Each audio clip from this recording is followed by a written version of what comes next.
दोस्तों, लोग अपना बिजनेस स्टार्ट करते हैं और बोलते हैं मुझे अपने बिजनेस का ब्रांड क्रिएट करना है। ब्रांड क्रिएट करने के लिए लोग बहुत सारा मार्केटिंग में खर्चा करते हैं, बहुत सारा स्ट्रेटजी इम्प्लीमेंट करते हैं और बहुत सारे पीपल को हायर भी करते हैं अपना ब्रांड क्रिएट करने के लिए।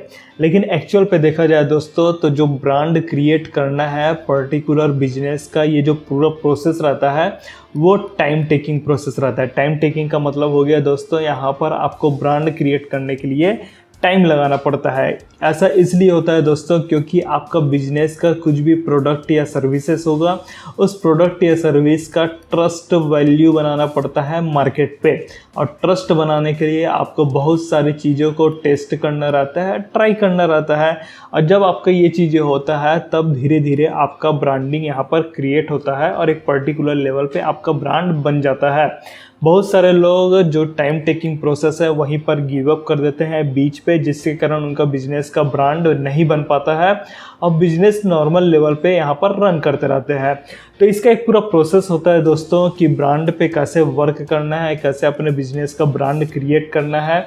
ये पूरा प्रोसेस मैं आपके साथ इस पूरे सीरीज़ पे शेयर करने वाला हूँ। ये सीरीज़ का पहला पार्ट है, इसके और भी पार्ट्स मैं आने वाले टाइम पे अपलोड करूँगा। पहले पार्ट पे मैं आपको बताऊंगा बेसिक चीज़ों के बारे पे। आपका फाउंडेशन पहले यहाँ पर क्लियर होना चाहिए। किसके बारे पे? ब्रांडिंग स्ट्रेटेजी के बारे पे। आपका फाउंडेशन अगर क्लियर रहेगा तो आने वाला जो वीडियो रहेगा उस पर आपको चीज़ें और भी अच्छे तरीके से क्लियर होती जाएगी।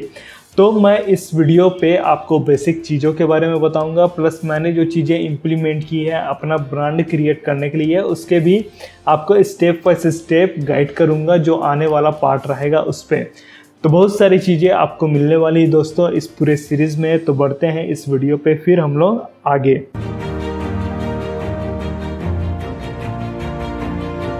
देखिए दोस्तों, बात हो रही है ब्रांडिंग स्ट्रेटेजी के बारे में। तो सबसे पहले आपको पता होना चाहिए व्हाट इज़ ब्रांडिंग।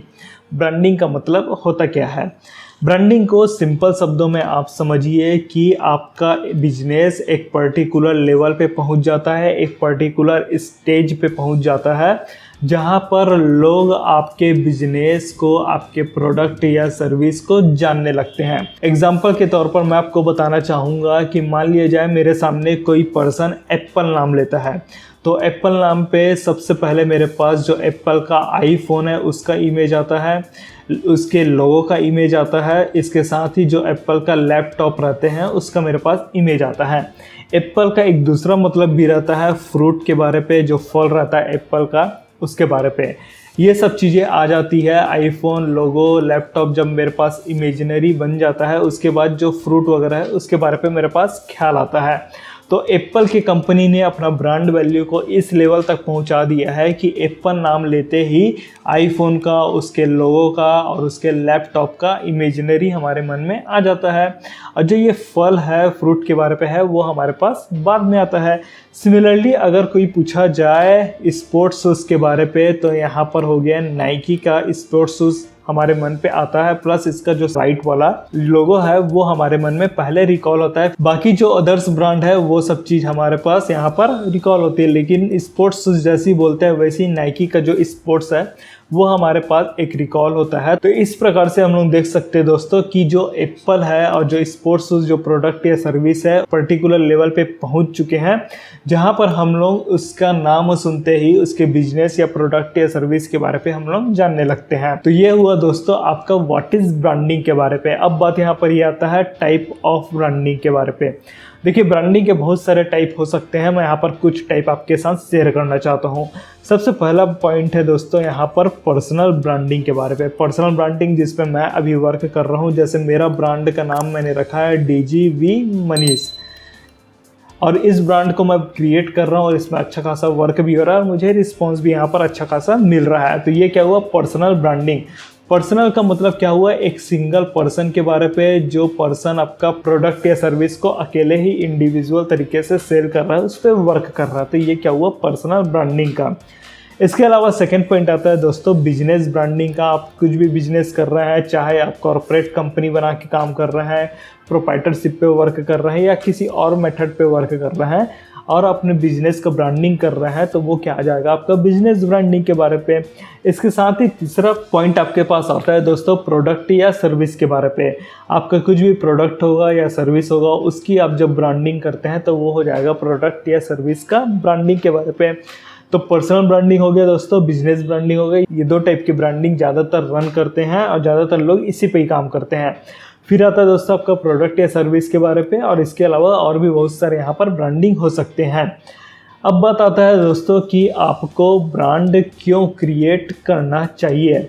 तो इसका सबसे बेसिक कारण है दोस्तों रिकॉल वैल्यू। इसको मैं एग्जांपल के थ्रू बताना चाहूँगा आपको। एग्जांपल ले लिया कि मान लिया आपने बिजनेस स्टार्ट किया और बिजनेस स्टार्ट करने के साथ अपना प्रोडक्ट या सर्विस आपने लिए। इस प्रोडक्ट या सर्विस को आप क्या कर रहे हैं, अपने टारगेट ऑडियंस को सेल करने जा रहे हैं। लेकिन स्टार्टिंग में आप देखते हैं कि आपका टारगेट ऑडियंस आपके प्रोडक्ट या सर्विस को बाय नहीं करता है, लेकिन आपने क्या कर रखा है, अपने बिजनेस का ब्रांडिंग इतना बेहतरीन कर रखा है कि आपका जो टारगेट ऑडियंस जहाँ पर भी विजिट कर रहा है, चाहे वो सोशल मीडिया हो, चाहे कहीं मॉल वगैरह हो, सवेरे न्यूज़पेपर भी ओपन कर रहा है, जहाँ पर भी आपका टारगेट ऑडियंस जा रहा है वहाँ पर आपके प्रोडक्ट या सर्विस का बार बार उसको इमेजेस दिख रहा होगा, वीडियोस दिख रहा होगा, आपका लोगो वगैरह दिख रहा होगा, आपका कलर दिख रहा होगा। तो ये सब चीज़ें क्या करेगा, ये जो टारगेट ऑडियंस है उस पर एक रिकॉल वैल्यू क्रिएट करेगा। अब मान लेते हैं आपके टारगेट ऑडियंस के पास एक ऐसा सिचुएशन आता है जब आपके टारगेट ऑडियंस को आपके प्रोडक्ट की ज़रूरत पड़ती है। तो जब आपने बार बार इतने सारे उसके पास रिकॉल वैल्यू क्रिएट कर दिया है और आपके प्रोडक्ट की इसको ज़रूरत पड़ी, तो ये टारगेट ऑडियंस आपके प्रोडक्ट को बाय करने के लिए रेडी हो जाएगा। इसलिए मैं आपको बोलूँ दोस्तों कि जो ब्रांड बनाने का प्रोसेस है वो टाइम टेकिंग प्रोसेस है, लंबा प्रोसेस है। आपको पेशेंस रख के यहाँ पर काम करना रहता है, तभी आपका जो ब्रांड है वो क्रिएट यहाँ पर होता है।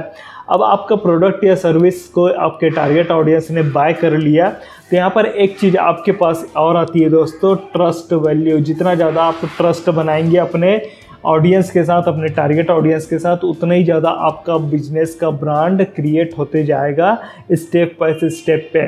तो सबसे पहला पॉइंट आता है दोस्तों आपका रिकॉल वैल्यू। रिकॉल वैल्यू बहुत ही ज़्यादा इंपॉर्टेंट है, क्योंकि ये रिकॉल वैल्यू आपको रिपीट कस्टमर देता है। रिपीट कस्टमर का मतलब क्या हो गया कि आपका टारगेट ऑडियंस ने आपका प्रोडक्ट या सर्विस को बाय कर लिया, आपका प्रोडक्ट या सर्विस का क्वालिटी एकदम हाई लेवल का है और आपके टारगेट ऑडियंस ने जितना पे किया है उस पेमेंट का इसको अच्छा खासा वैल्यू मिल रहा है। तो ये टारगेट ऑडियंस क्या करेगा, जब फिर इसको प्रोडक्ट या सर्विस की ज़रूरत पड़ेगी तो यह आपका ही प्रोडक्ट या सर्विस को बाय करेगा। तो स्टार्टिंग में आपको देखा जाए दोस्तों तो आपको थोड़ा ब्रांडिंग करने में टाइम लग सकता है, यहाँ पर आपको एक्सपेंडिचर भी लग सकता है, खर्चा करने की भी ज़रूरत पड़ सकती है। लेकिन एक बार जब आपका ब्रांड क्रिएट हो जाता है तो आपका टारगेट ऑडियंस आपके पास ही आएगा आपका प्रोडक्ट या सर्विस को परचेस करने के लिए, बाय करने के लिए। तो रिपीट कस्टमर यहाँ पर आपको इजीली तरीके से अवेलेबल हो जाते हैं। और जब रिपीट कस्टमर आपको मिल रहे हैं दोस्तों तो यहाँ पर आपका ज़ीरो मार्केटिंग में आपका प्रोडक्ट यहाँ पर सेल हो जा रहा है, क्योंकि जितना भी एफर्ट आपने लगाना था वो पहले ही लगा चुके हैं। दूसरा पॉइंट हुआ दोस्तों, तीसरा पॉइंट यहाँ पर आता है साइकोलॉजिकल इम्पैक्ट। जैसा कि मैंने बताया दोस्तों कि आपका टारगेट ऑडियंस स्टार्टिंग में आपसे बाय नहीं करेगा, लेकिन आपने ब्रांडिंग को अच्छे तरीके से लगा रखा है इसके आसपास, तो ये जहाँ पर भी विजिट कर रहा है आपका लोगो दिख रहा है, आपका प्रोडक्ट या सर्विस का इन्फॉर्मेशन दिख रहा है, जो कलर आप यूज़ कर रहे हैं वो कलर इसको बार बार दिख रहा है, और आपका प्रोडक्ट या सर्विस का डिस्क्रिप्शन जो डिटेल है वो इसके पास बार बार इन्फॉर्मेशन पहुंच रही है। जितना इन्फॉर्मेशन इसके पास पहुंचेगा दोस्तों उतना ही साइकोलॉजिकल इसके पास इम्पैक्ट आएगा इसका डिसीजन को चेंज करने के लिए। अभी इसका स्टार्टिंग में डिसीजन क्या है, आपके प्रोडक्ट को नहीं खरीदना है, लेकिन जितना इसके पास रिकॉल वैल्यू जाएगा उतना ही ज़्यादा चांसेस रहेंगे इसका डिसीजन चेंज होगा, और जो भी आपका प्रोडक्ट या सर्विस है उसको बाय करने के लिए ये पर्सन रेडी हो जाएगा। तो साइकोलॉजिकल इम्पैक्ट यहाँ पर क्या करता है, डिसीजन को पर्टिकुलर ऑडियंस का चेंज कर देता है। तो पहला हो गया दोस्तों रिकॉल वैल्यू, दूसरा हो गया रिपीट कस्टमर, और तीसरा हो गया साइकोलॉजिकल इम्पैक्ट, जो कि बहुत ही ज़्यादा इंपॉर्टेंट है आपके प्रोडक्ट या सर्विस को सेल करने के लिए। तो ये सब चीज़ें आप तभी कर पाएंगे दोस्तों जब आपका ब्रांड क्रिएट होगा। अब इससे प्रॉफिट क्या रहता है दोस्तों, उसके बारे में मैं आपको थोड़ा इन्फॉर्मेशन देना चाहूँगा। प्रॉफिट इससे ये रहता है दोस्तों आपका ब्रांडिंग करने का कि आपका मार्केटिंग और सेल्स यहाँ पर इंक्रीज हो जाता है। क्यों होता है? क्योंकि आप रिकॉल वैल्यू दे रहे हैं अपने टारगेट ऑडियंस को, रिपीट कस्टमर आपके पास कंटिन्यूसली आ रहा है, तो स्वाभाविक सी बात है आपको मार्केटिंग कम करने की ज़रूरत पड़ेगी क्योंकि रिपीट कस्टमर ऑटोमेटिक वहाँ पर आ रहा है। सेल्स आपका इंक्रीज होगा, आपका प्रोडक्ट या सर्विस ऑटोमेटिकली वहाँ पर सेल होते रहेगा। दूसरा पॉइंट है दोस्तों आपका बिजनेस प्रॉफिटेबल होगा। भाई मार्केटिंग हो रहा अच्छा खासा, सेल्स हो रहा अच्छा खासा, तो आपके बिजनेस में रेवेन्यू आएगा तो आपका बिजनेस प्रॉफिटेबल बन जाएगा।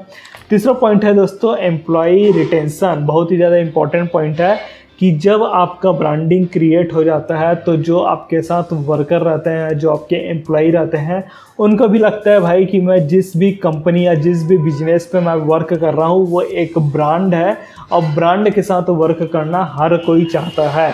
तो जो भी आपका एम्प्लॉय है वो आपके साथ लॉन्ग टाइम तक टिक के काम करता है और अपना अच्छा खासा एफिशिएंसी वहाँ पर भी देता है। तो एम्प्लॉय जो आप रख रहे हैं उसके लिए भी बेनिफिट करता है जब आप ब्रांडिंग पे काम करते हैं। तो लास्ट पॉइंट आता है दोस्तों आप अपने कॉम्पिटिटर को बीट करते हैं। बीट करना मतलब आप अपने कॉम्पिटिटर्स को हरा देते हैं। क्यों हरा देते हैं दोस्तों? क्योंकि बार बार रिकॉल वैल्यू हो रहा है, कस्टमर आपको छोड़ के जा नहीं रहा है दूसरे जगह, वो आपके पास ही आ रहा है। आपने उसको साइकोलॉजिकल इम्पैक्ट डाला जिससे उसका डिसीजन बदल गया और वो आपके प्रोडक्ट या सर्विस को बाय करने के लिए रेडी हो गया। ये सब स्ट्रेटजी आपका कॉम्पिटिटर नहीं लगा रहा है, जिसके कारण क्या हुआ दोस्तों, जो भी कस्टमर है आपका टारगेट ऑडियंस वो आपके पास ही आ रहा है आपके प्रोडक्ट या सर्विस को बाय करने के लिए। अब यहाँ पर आता है दोस्तों कि आप अपना ब्रांड कैसे क्रिएट कर सकते हैं, जिसके बारे में मैं आपको स्टेप बाय स्टेप गाइड करने वाला हूँ। और जो मैं गाइड करूँगा दोस्तों उसको मैं नेक्स्ट पार्ट पे करूँगा। ऐसा इसलिए दोस्तों क्योंकि ब्रांड क्रिएट करना पर्टिकुलर बिजनेस के लिए बहुत ही ज़्यादा इंपॉर्टेंट रहता है और ये टाइम टेकिंग प्रोसेस है। आपको यहाँ पर बेसिक चीज़ों से मुझे क्लियर करना होगा कि एक्चुअल पे इस पे कैसे काम किया जाता है उसके बारे पे। वीडियो बहुत लंबा हो जाएगा दोस्तों, इसलिए मैंने क्या किया है इसको पार्ट पे डिवाइड कर दिया है। अभी ये फर्स्ट पार्ट है। जो सेकेंड पार्ट और थर्ड पार्ट रहेगा उसका लिंक आपको इस वीडियो के डिस्क्रिप्शन पे मिल जाएगा, वहाँ से जाकर देख सकते हैं या फिर मेरे चैनल पे आप सर्च करके देख सकते हैं। अब ब्रांड कैसे क्रिएट करना है उसको मैं आपको नेक्स्ट पार्ट पे बताता हूँ, जो सेकेंड पार्ट रहेगा वहाँ पर। अब आपके लिए आता है दोस्तों एक्शन स्टेप है कि ये पूरा प्लेलिस्ट को फॉलो करिए। ये तो अभी पहला वीडियो है लेकिन फ्यूचर पे और भी वीडियोस मैं यहाँ पर अपलोड कर दूंगा प्लेलिस्ट पे। और अर्निंग से पहले आप लर्निंग पे ध्यान दीजिए, पहले सीखिए कि करना कैसे है, फिर उसके बाद अर्निंग आपके पास ऑटोमेटिकली आते रहेगा। अपने बिजनेस को स्टार्ट करिए, ग्रो करिए अपने बिजनेस को। ब्रांड कैसे क्रिएट करना है अगले पार्ट में मैं आपको बताता हूँ। कुछ डाउट है दोस्तों तो कमेंट करके बताइए। वीडियो पसंद आए तो लाइक करिए। वीडियो को बनाने में मेहनत लगता है, कॉन्सेप्ट क्रिएट करने में मेहनत लगता है, लाइक करिए जिससे मुझे भी मोटिवेशन मिलेगा। वीडियो को शेयर भी करिए जिससे दूसरे लोगों की भी इससे हेल्प हो सके। इस वीडियो में बस इतना ही दोस्तों, फिर मैं मिलता हूँ आपको नेक्स्ट वीडियो पे। तब तक के लिए take care and thanks for watching.